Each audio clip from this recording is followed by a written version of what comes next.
లగచర్ల కలెక్టర్పై దాడి ఘటనలో అరెస్టులు కొనసాగుతున్నాయి. ఇవాళ మరో 6గురిని అరెస్టు చేశారు పోలీసులు. పరిగి పిఎస్లో విచారిస్తున్నారు పోలీసులు. సాయంత్రం కల్లా నిందితులను రిమాండ్ చేసే అవకాశం కనిపిస్తోంది. ఈ దాడికి పాల్పడిన మరికొంతమంది కోసం గాలిస్తున్నారు పోలీసులు. బీఆర్ఎస్ మాజీ ఎమ్మెల్యే పట్నం నరేందర్ రెడ్డితో సహా మొత్తం 21 మందికి రిమాండ్ విధించింది కోర్టు. సంగారెడ్డి జైల్లో 20 మంది నిందితులుండగా చర్లపల్లి జైల్లో మాజీ ఎమ్మెల్యే నరేందర్ రెడ్డి ఉన్నారు. మొదట పరిగి సబ్ జైల్లో 16 మందిని రిమాండ్ చేయగా మరో 4గురిని నేరుగా సంగారెడ్డి జైలుకు తరలించారు. పరిగిలో రిమాండ్ అయిన 16 మందిని సంగారెడ్డి జైలుకు ట్రాన్స్ఫర్ చేశారు. ఇక ఇప్పటికే మొత్తం 21 మందిని రిమాండ్ చేశారు. ఇవాళ అరెస్ట్ అయిన 6గురు పోలీసుల అదుపులో ఉన్నారు.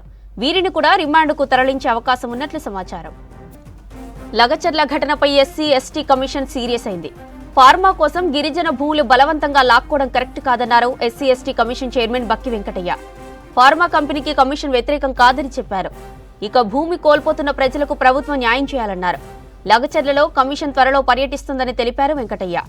లగచర్ల గ్రామస్తులతో కలిసి హైదరాబాద్లో ఎస్సీ ఎస్టీ కమిషన్ను కలిశారు బీఆర్ఎస్ నేతలు. లగచర్ల కలెక్టర్పై దాడి ఘటనలో అరెస్టులు కొనసాగుతున్నాయి. ఇవాళ మరో 6గురిని అరెస్టు చేశారు పోలీసులు. పరిగి పిఎస్లో విచారిస్తున్నారు పోలీసులు. సాయంత్రం కల్లా నిందితులను రిమాండ్ చేసే అవకాశం కనిపిస్తోంది. ఈ దాడికి పాల్పడిన మరికొంతమంది కోసం గాలిస్తున్నారు. బీఆర్ఎస్ మాజీ ఎమ్మెల్యే పట్నం నరేందర్ రెడ్డితో సహా మొత్తం 21 మందికి రిమాండ్ విధించింది కోర్టు. సంగారెడ్డి జైల్లో 20 మంది నిందితులుండగా ఇక చర్లపల్లి జైల్లో మాజీ ఎమ్మెల్యే నరేందర్ రెడ్డి ఉన్నారు. మొదట పరిగి సబ్ జైల్లో 16 మందిని రిమాండ్ చేయగా మరో 4గురిని నేరుగా సంగారెడ్డి జైలుకు తరలించారు. పరిగిలో రిమాండ్ అయిన 16 మందిని సంగారెడ్డి జైలుకు ట్రాన్స్ఫర్ చేశారు. ఇక ఇప్పటికే మొత్తం 21 మందిని రిమాండ్ చేశారు. ఇవాళ అరెస్ట్ అయిన 6గురు పోలీసుల అదుపులో ఉన్నారు. వీరిని కూడా రిమాండ్కు తరలించే అవకాశం ఉన్నట్లు సమాచారం. లగచర్ల ఘటనపై ఎస్సీ ఎస్టీ కమిషన్ సీరియస్ అయింది. ఫార్మా కోసం గిరిజన భూములు బలవంతంగా లాక్కోవడం కరెక్ట్ కాదన్నారు ఎస్సీ ఎస్టీ కమిషన్ చైర్మన్ బక్కి వెంకటయ్య. ఇక ఫార్మా కంపెనీకి కమిషన్ వ్యతిరేకం కాదని చెప్పారు. భూమి కోల్పోతున్న ప్రజలకు ప్రభుత్వం న్యాయం చేయాలన్నారు. లగచర్లలో కమిషన్ త్వరలో పర్యటిస్తుందని తెలిపారు వెంకటయ్య. లగచర్ల గ్రామస్తులతో కలిసి హైదరాబాద్లో ఎస్సీ ఎస్టీ కమిషన్ను కలిశారు బీఆర్ఎస్ నేతలు. మరి లగచర్ల సంఘటన చాలా బాధాకరం సంఘటన. దానికి మా కమిషన్ తరఫున మేము చాలా బాధపడుతున్నాం, చింతిస్తూ ఉన్నాం. మరి అనాది కాలం నుంచి 100 సంవత్సరాల నుంచి 300-400 సంవత్సరాల నుంచి భూమిని నమ్ముకొని పుట్టినటువంటి భూమి పుత్రులటువంటి భూమిని ఈరోజు ఫార్మా కంపెనీ పేరు మీద వాళ్ళని బెదిరించడం, భయభ్రాంతులు చేయడం చాలా బాధాకరం. మరి మేము ఫార్మా కంపెనీకి మా ఎస్సీ ఎస్టీ కమిషన్ వ్యతిరేకం కాదు, కానీ రైతులు ఒప్పుకున్నటువంటి స్థలంలో ఫార్మా కంపెనీ నిర్మిస్తే మన ప్రజలకు ఇబ్బందులు ఉన్నాయి.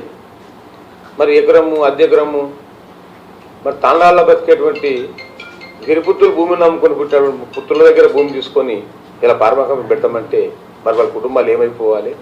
మరి మా వాళ్ళందరూ ఆటో కార్మికులుగా, మరి గిరిజన కార్మికులుగా, బేకరీలలో, హోటళ్లలో, మరి ఇళ్లలో పనిచేసుకొని చిప్పలనుకొని బతికేటువంటి పరిస్థితి ఏర్పడుతుంది. భూములు పోతే మరి చాలా అన్యాయం ఇది.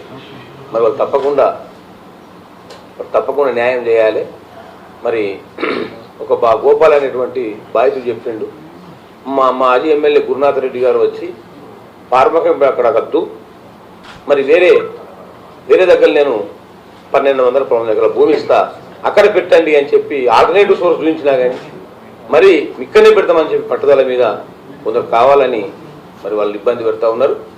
మరి మనకు భారత రాజ్యాంగం ఇచ్చినటువంటి హక్కు, అందరికీ జ్యేష్ఠగా జీవించే హక్కు మనకు అంబేద్కర్ గారు ఇచ్చారు. మరి అంబేద్కర్ గారు ఇచ్చిన రాజ్యాంగాన్ని హరించే అధికారం ఎవరికి కూడా లేదు.